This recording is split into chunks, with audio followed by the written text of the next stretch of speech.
Hello everyone, welcome back. I'm here today with Anne Hayes, Nope.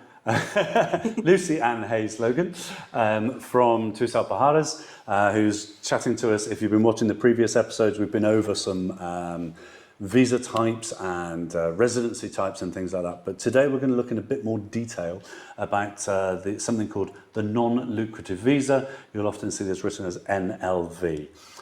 So Lucy, welcome to the sofa. Thank you for having me. Please tell us more about the non-lucrative visa. Okay, well, this is one of the visa types that we hear most questions about because it's the one that most of the general population that we've found, at least, moving to Spain are applying for. Correct, yes. It's the visa that you issue that means you cannot work in Spain, hence non-lucrative, but you can move over to Spain. Obviously, visa types as well are not set. Your first visa application will last you for a year, then you renew it for 2 years and you renew it again for another 2 years. So if, for example, the first year was non-lucrative, but then somebody offered you a job, you could change it maybe to a working visa then on that second year. Okay, so it is changeable then, it's not a fixed term. Okay.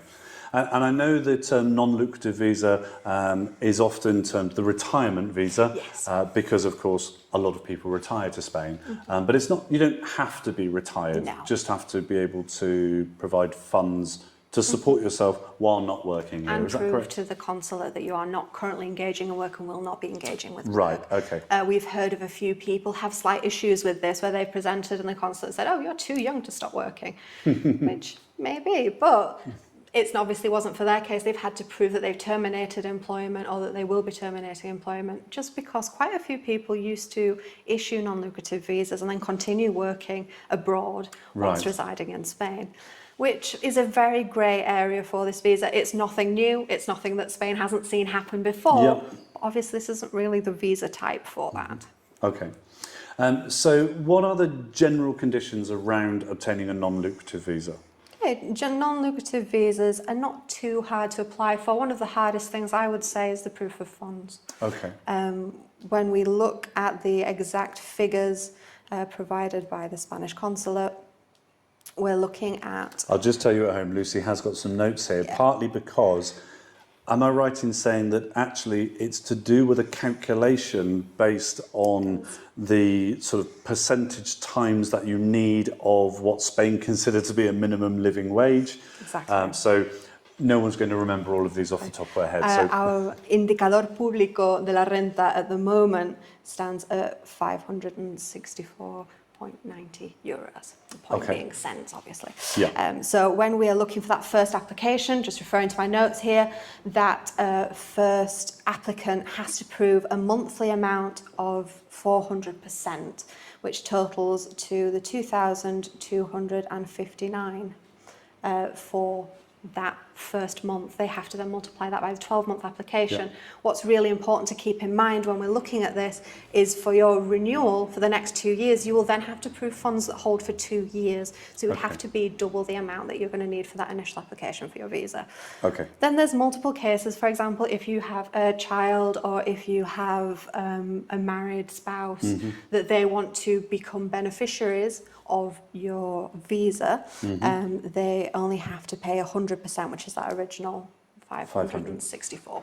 Okay. But again, multiplied to the 12 months, Yeah. and keep in mind that when you do your renewal, that has to be shown in the funds. It's going to be double the amount for the renewal for 2 years. Okay.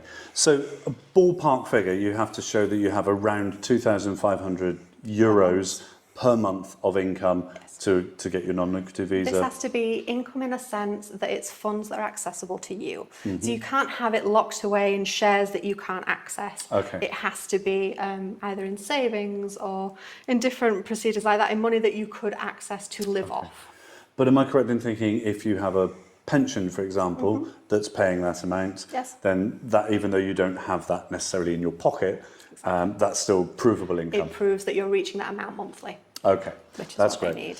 And then for an additional partner, so if it's a husband and wife, for example, it will be an additional 500 euros, or any couple that were coming together. That's for this year as well. We may see this fluctuate slightly throughout the years, but it shouldn't be fluctuating too heavily.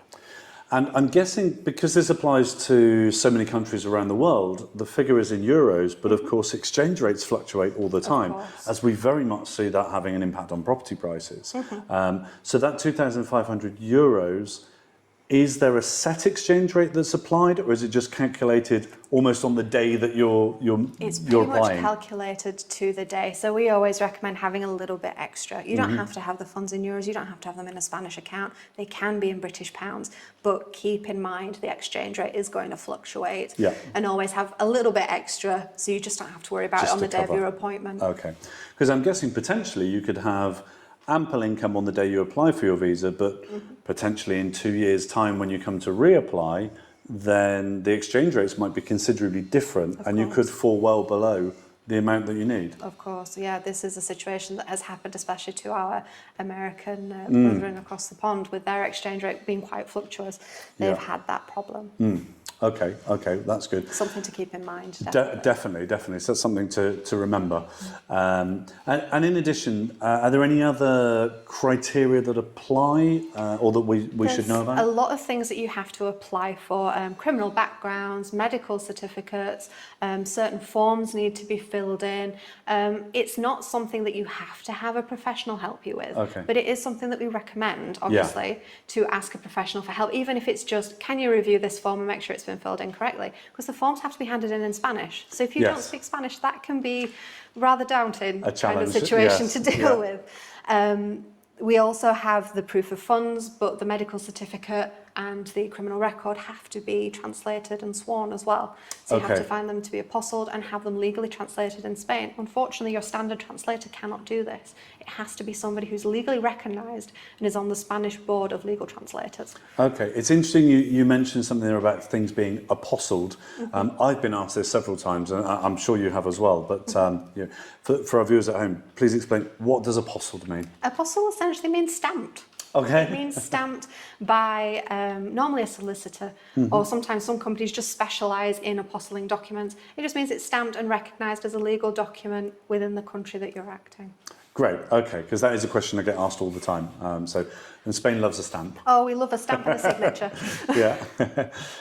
Anything else we need to know about non-lucrative visas?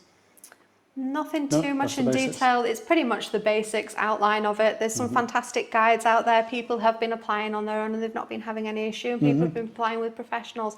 One thing it is worth recommending and worth thinking of is when it comes to booking your appointment, unfortunately, a third party cannot book your appointment for you. You have to issue your own appointment in your own name to the email address provided. But most professionals can even draft you the email. They'll provide you with the email addresses, etc., just so you know what you're having to send off. Also, there's loads of checklists out there, but it is always worth, again, checking to make sure that you've got all the pieces of paper, because as soon as you apply, you'll be charged the application fee regardless if you have all the documents or not. You will be given maybe sometimes a small window if it's a small piece of paper that needs amending, but quite often it just means they reject your visa application, which then means reapplying, reappointments, and a lot of cases reapplying for documents. For example, your background check and medical documents are only valid for 3 months. So they can go out of date quite quickly. They can go out of date quite quickly, and then you have to translate them, apostle them all over again, which can incur expenses over time. Okay. So in essence, and I think I've certainly seen this with people I've been dealing with, I'm sure you have, is it is possible to do it yourself, but if you're not fluent in Spanish and you're not very familiar with Spanish bureaucracy, it's probably better to get someone to help you through that. At Tusal Pujarras, for example, we have a lot of different levels with the visa system, because not everybody needs help with everything. Of course. We have some that we can help apply for documents for you, send off for the translation intermediate in that sense, and talk you through the whole process. Or we have a really basic service, which is just send me all your documents, let me make sure they're filled in correctly, point you out any little pointers, and help you fill them in on the Spanish issue, or we can issue the forms in English and transfer them over for you. Okay. Whatever you need, and depending on the amount of help that you need, even if it's just to review the documents. If that gives you peace of mind, that is also a service that we provide. Great. Okay, so you've got different levels of service to suit different people. One of the things that I've certainly come across is people being charged literally thousands of euros to sort their visas out.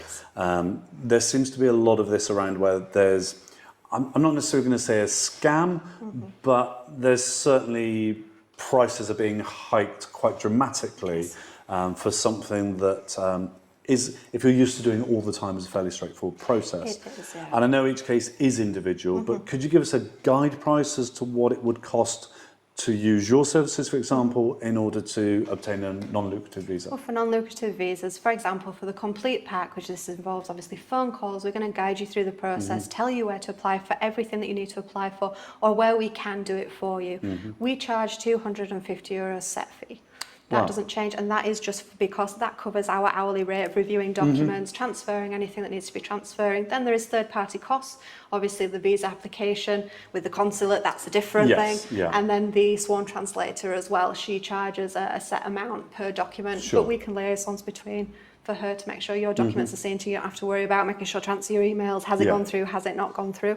And then we offer our hourly rate for just reviewing documentation. If you just want to send us, oh, we have all of this. Does this look right? We can review it. We can check it for you and go, that looks fantastic. That's So great. a quick review before you submit it yourself, Exactly. just to Again, make sure it's correct. unfortunately, we can't guarantee that your visa is course. going to be approved, Of course. but we can tell you if the paperwork is right or if anything's missing. Okay, that's great. So for anyone at home who's been quoted anything of these crazy prices I hear, actually for €250 you can get everything checked, handheld all the way. The third party costs are the same no matter who you go to, or should be the same no matter who you go to, but presumably they're itemised individually. So, Of course, yeah, yes. okay. Any third-party costs as well, we will always tell you before. We will get a quote from the third party, provide that to you, and when you approve it, that is when we will send things. We will never send anything or initiate any proceedings without approval of the Great. client. Well, I hope the criminal record check will be very short for most people that are. Hopefully.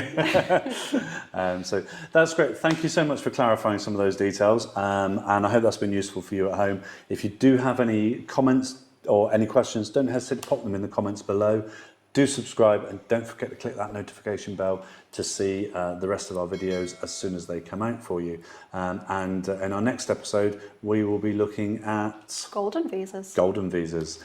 So do tune in for that one soon. Goodbye for now.